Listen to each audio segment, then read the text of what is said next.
મારો દીકરો આવ્યો, મારી દીકી જાગી એટલે અમારી મસ્ત મજાની સવાર થઈ ગઈ છે. તો ગુડ મોર્નિંગ બધાને. ગુડ મોર્નિંગ કહી દો બચ્ચા. ગુડ મોર્નિંગ તો કે જય શ્રી કૃષ્ણ. તમે જાગી ગયા? કોને જગાડી કે જાતે જાગી ગઈ? જાતે જાગી ગઈ કે અવાજ આવ્યો? મારી સીતા. કંચો ક્યાં જાસ? સીતાની હેરસ્ટાઈલ બોલો લ્યો, હવારમાં જાગી અને સીધી ગાડી ઉપર.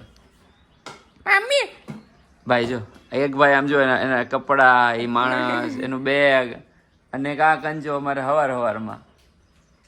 આ તો મેં પેન્ટ ને ડ્રેસ, સ્કૂલ ડ્રેસ સુકાઈ જાય એટલે મેં હિંચકા ઉપર નાખ્યો છે. અને આ અહીંયા આગળ જે બોક્સ પડ્યા છે ને એ પ્રમોશન માટેના છે. તો એનું 1-2 દિવસમાં પ્રમોશન સ્ટાર્ટ થઈ જશે. હા અમારું બેગ નથી. રીવાનું એટલે મૂળ તો તમારા બેનું જ થયું ને. કંચા અહીંયા કંચો, દીકલો કંચો અચ્છા મારી કંચન અહીંયા આયો આયો. કોની પાસે આવશે? મમ્મી પાસે, પપ્પા પાસે? જોયું, ગમે એટલું તમે પ્રેમથી રાખો ને તો છેલ્લે તો મમ્મી પાસે જ જાય.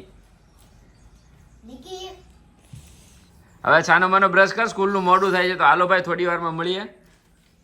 જો જો બનાવ્યા છે પરોઠા, આલુ મટરની સબ્જી, અને ઈ બનાવ્યું છે મેં નથી બનાવ્યું.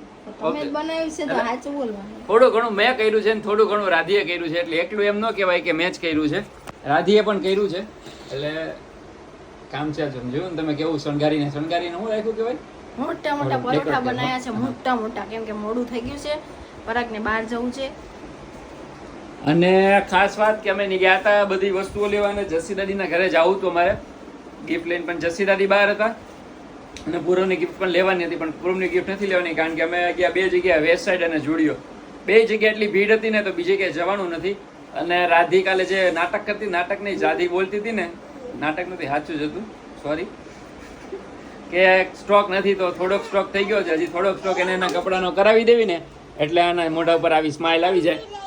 હે બેટા શું લઈ આવું? ચમચી નથી લાવી. ચમચી છે મારો દીકરો. નથી લાવી બચ્ચા. તો કઈ નહીં, ફટાફટ જમી લઈએ પછી પાછા મળીએ છીએ. આજે જવાનું છે સાંજે એક બર્થડે પાર્ટીમાં, એની ગિફ્ટ લેવાની છે, એ બી બાકી છે, અને જસી દાદીના ઘરે બી જવાનું બાકી છે. તો મળીએ છીએ પાછા થોડી વારમાં. તો અમારા ઘરે આવ્યા છે અમને મળવા માટે ડૉક્ટર મનોજભાઈ પાટણથી. તો તમને બધાને પણ મેળવીએ. અમે તો ઘણી બધી વાતો કરી પછી આ બ્લોગ શૂટ કરું છું. એટલા મજાના માણસ છે ને કે વાત ન પૂછો. તો મન થયું કે તમને બધાને મેળવ્યું તો તમને આનંદ થશે. ઘણા બધા વિડીયો મારા જોયા છે, લગભગ 1.5-2 વર્ષથી અમે કોન્ટેક્ટમાં છીએ. અને ઘણી બધી વાર એવું બન્યું છે કે મળવું છે, નથી મળવું, પણ આજે ફાઇનલ થઈ ગયું કે મળવાનું છે. કેટલા બધા વિઘ્નો આવ્યા એ ખુદ કહે છે, છતાં પણ આજ મળવાનું થયું છે. મનોજભાઈ, આ ગુરુભાઈ, અને વચ્ચે છે એ રાજુભાઈ. તો કેવી રીતે આપણે ત્યારે મળવાનું થયું? મળવામાં ઘણા સમયથી તમારી અમે વિડીયો જોઈએ છીએ, ફેમિલીની, બહેનની, તમારી પરિવારની. અને એ વિડીયો જોયા પછી અમે સેલ્ફ મોટિવેશન મળે છે, સેલ્ફ મોટિવેટ થઈએ છીએ. અને ખરેખર તમારી જે પારિવારિક જે ફેમિલીની જે વિડીયો છે એ વિડીયોની અંદર અમે એવું ફીલ કરીએ છીએ કે જીવનના બીજા પણ અમારું આયુષ્ય વધી જાય છે. અને ખરેખર આ વિડીયો જોયા પછી અમે એવું વિચાર્યું હતું, એવું મનોમન નક્કી કર્યું હતું કે ગમે ત્યારે પણ મારી મુલાકાત આ પરિવારને મારે કરવી જ છે. અને આજે સંજોગો વસાત કે આટલી ભયંકર વરસાદની અંદર પણ આ પરિવાર સાથે મુલાકાત થઈ અને અહીંયા આપણા પરિવાર સાથે, આપણા ફેમિલી સાથે, આપણા ઘરે મુલાકાત કર્યા પછી અને બેનના હાથની ચા પીધા પછી અમને વધારે એવું ફીલ થયું કે ખરેખર તમને મળીને એટલો બધો આનંદ થયો કે આજે જીવનનું પણ આયુષ્ય વધી ગયું. અને ખાસ કરીને કે આપણી જે દીકરી છે રીવા, એ હા એ તો બેટા એ જે રીવા છે એ રીવાની મેં વિડીયો જોઈ અને એમાં મને એનું એક સ્લોગન ગમી ગયું છે કે તમે જે વાત કરી હતી કે બેટા પપ્પા એટલે કે ડાયા અને કે મમ્મી એટલે કે દોઢ ડાઈ. અમે એટલું હસ્યા હતા કે જેની કોઈ કલ્પના જ નથી. ખરેખર અમને બહુ જ આનંદ થયો. અને અમે તો ભગવાનના તથાગત બુદ્ધને એવી પ્રાર્થના કરીએ છીએ કે તમારું જીવન ખૂબ જ લોકોને હસાવવામાં જાય, ખૂબ આગળ વધો, એટલા આગળ વધો કે લોકો હસીને પણ આપને યાદ કરે. Thank you so much. તમારી શુભેચ્છા અને માતાજીના આશીર્વાદથી 100% સફળ થઈશું.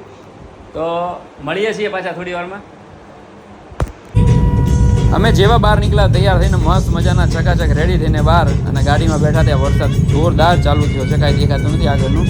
તો ફટાફટ પહેલાં પહોંચી જઈએ અને મજા કરીએ અને તમને બી બતાવીએ કે આજે બર્થડે પાર્ટીમાં કેવી મજા આવી છે. SG હાઈવે આગળ મચાન કાફે છે, ત્યાં આગળ પાર્ટીનું મસ્ત મજાનું આયોજન છે. મારા પરમ મિત્ર અતુલભાઈ અને એમના સન પૂર્વનો બર્થડે છે એનો. તો અમે પહોંચી ગયા છીએ મચાન કાફે. સાઉથ હમ્મા કરીને એક રેસ્ટોરન્ટ છે, તેનું સાઉથ ઇન્ડિયન લાજવાબ છે. તમે 100% ટ્રાય કરજો. SG હાઈવે મીન્સ કે પકવાનવાળો બ્રિજ ક્રોસ કરો ને એટલે તરત ગુરુદ્વારા પછી આવે છે મચાન કાફે, અને પાર્ટી માટે તો બહુ મસ્ત જગ્યા છે, ટ્રાય કરજો.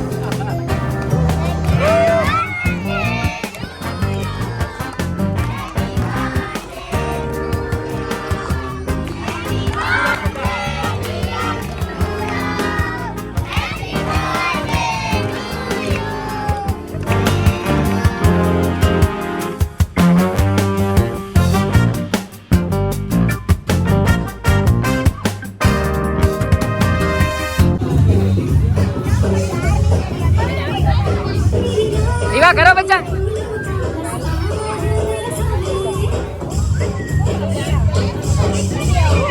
એવા આવતા કરો.